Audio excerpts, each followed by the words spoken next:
नमस्कार दोस्तों। अपने देश में ऐसे कई लोग हैं जो अपने आय को छिपाते हैं, सरकार को टैक्स नहीं देते हैं और देश के विकास में बाधक बनते हैं। आइए भारत सरकार के एक ऐसे स्कीम के बारे में आपको बताते हैं जिसके अंतर्गत यदि आप काला धन या बेनामी लेन-देन करने वाले किसी व्यक्ति के बारे में सही-सही सूचना इनकम टैक्स डिपार्टमेंट को देते हैं तो आपको 1 करोड़ रुपए तक का इनाम मिल सकता है। रेडियो, टेलीविजन एवं समाचार पत्रों के माध्यम से आपने कानपुर, उत्तर प्रदेश के पीयूष जैन की चर्चाएं सुनी होंगी और इसके अकूत कालाधन की तस्वीरें भी देखी होंगी। ऐसे ही कालाधन एवं बेनामी लेन-देन की सूचना देकर इनाम पाने का स्कीम भारत सरकार के द्वारा वर्ष 2018 में लाया गया था। इसके बारे में संक्षिप्त जानकारी आपको बताते हैं। भारत सरकार के वित्त मंत्रालय के द्वारा दिनांक 23 अप्रैल 2018 को एक नोटिफिकेशन के माध्यम से एक स्कीम लाया गया था जिसका नाम था बेनामी ट्रांजैक्शन इन्फॉर्मेंट्स रिवार्ड्स स्कीम 2018। पहले इस स्कीम के बारे में जानते हैं। यह योजना वित्त मंत्रालय के द्वारा एक ऐसे व्यक्ति को पुरस्कार देने और उसे विनियमित करने के लिए शुरू की गई थी जो इस योजना के तहत एक मुखबिर के रूप में बेनामी संपत्ति की सूचना सरकार को देता है। बेनामी संपत्ति की विशिष्ट जानकारी देने पर एक व्यक्ति को 1 करोड़ रुपए तक का इनाम मिल सकता है। इसमें सूचना देने वाले की पहचान गोपनीय रखी जाती है। अब समझिए कि इस स्कीम के तहत बेनामी लेन-देन है क्या? बेनामी लेन-देन एक ऐसा लेन-देन है जिसमें एक संपत्ति किसी व्यक्ति के पास है या उसे हस्तांतरित की गई है, लेकिन उसका भुगतान किसी अन्य व्यक्ति के द्वारा किया गया है। फर्जी व्यक्ति के नाम से लेन-देन किया जा रहा है। मालिक को संपत्ति के बारे में जानकारी नहीं है या फिर वह संपत्ति के स्वामित्व के बारे में कुछ भी बताने से इनकार करता है। संपत्ति की खरीद के लिए दाम चुकाने वाले व्यक्ति का पता करना संभव नहीं है। अब ये जानिए कि इन्फॉर्मेंट या मुखबिर किसे कहेंगे? एक व्यक्ति या व्यक्ति के समूह को। जब वह व्यक्ति ये जानकारी आयकर अधिकारी को देता है तो एक बार में एक अनुलग्नक या एक एनेक्सर में चल या अचल संपत्ति का मूल्य 1 करोड़ से अधिक होना चाहिए। मुखबिर को निर्धारित प्राधिकारी से मुखबिर कोड मिला हो। लेकिन इसका एक अपवाद है। एक व्यक्ति किसी भी इनाम का हकदार नहीं होगा यदि ऐसे व्यक्ति ने किसी अन्य तरीके से बेनामी संपत्ति की विशिष्ट जानकारी प्रस्तुत की है।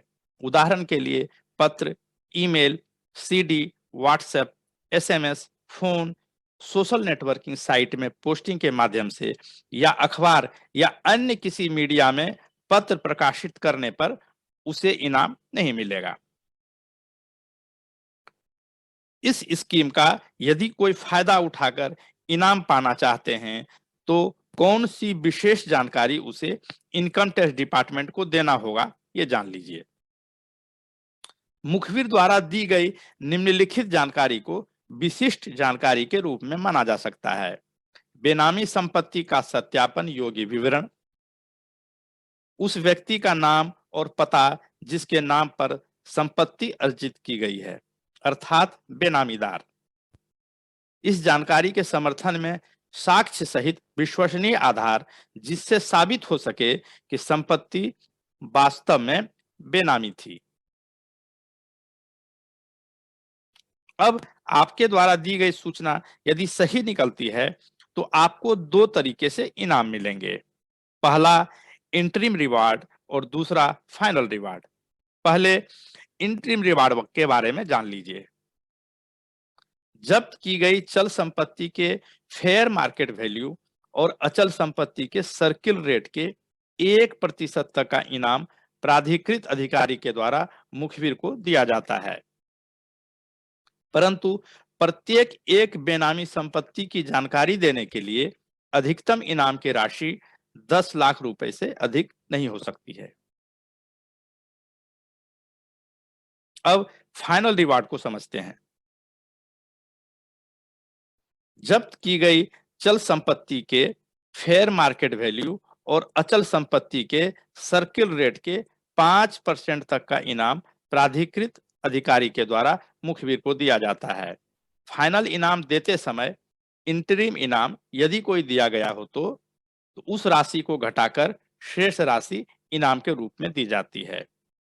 परंतु प्रत्येक एक बेनामी संपत्ति की जानकारी देने के लिए अधिकतम इनाम की राशि 1 करोड़ रुपए से अधिक नहीं होगी।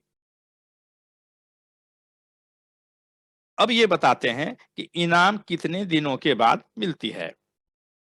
अधिनियम की धारा 24 अंडर ब्रैकेट 4 के तहत बेनामी संपत्ति की वास्तविक अस्थायी कुर्की के 4 महीने के भीतर अंतरिम इनाम दे दिया जाता है। बेनामी संपत्ति की जब्ती के फाइनल आदेश जारी होने के 6 महीने के भीतर अंतिम इनाम अर्थात फाइनल रिवार्ड दे दिया जाता है। जब्ती को अंतिम माना जाएगा यदि जब्ती की तारीख से 2 साल बीत चुके हैं और ऐसी जब्ती के खिलाफ कोई मुकदमा लंबित नहीं है। यदि आप ऐसे व्यक्ति या संस्था के बारे में इनकम टैक्स डिपार्टमेंट को सूचना देना चाहते हैं कि सूचना देने की प्रक्रिया सबसे पहले आप समझ लीजिए कि आपको किस तरीके से सूचना देना है।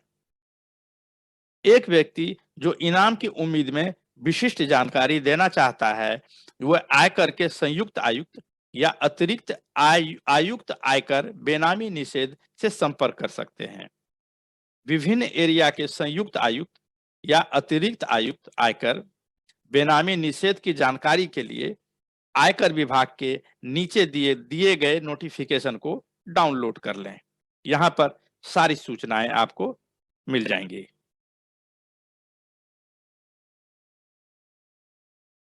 यदि एक से अधिक बेनामी संपत्तियां अलग-अलग स्थानों पर स्थित हैं, तो व्यक्ति किसी भी संयुक्त आयुक्त या अतिरिक्त आयुक्त आयकर को यह सूचना दे सकता है। जब व्यक्ति किसी अन्य प्राधिकारी को बेनामी संपत्ति की जानकारी देता है, तो वह प्राधिकारी ऐसी जानकारी को उस प्राधिकारी के पास अग्रेसित कर देगा जिस क्षेत्र में वह बेनामी संपत्ति है।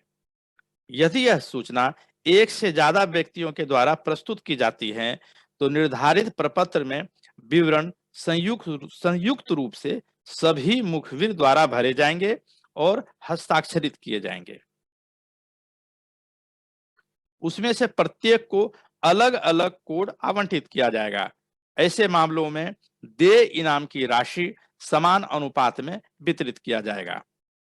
मुखबिर को मुखबिर कोड मिलते ही वही कोड उस व्यक्ति की पहचान हो जाएगी।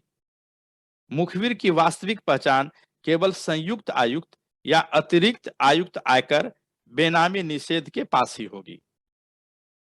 वैसे यदि कोई व्यक्ति झूठी सूचना या सबूत पेश करता है, तो यह एक अपराध है और ऐसे अपराध के लिए संबंधित व्यक्ति पर मुकदमा चलाया जा सकता है।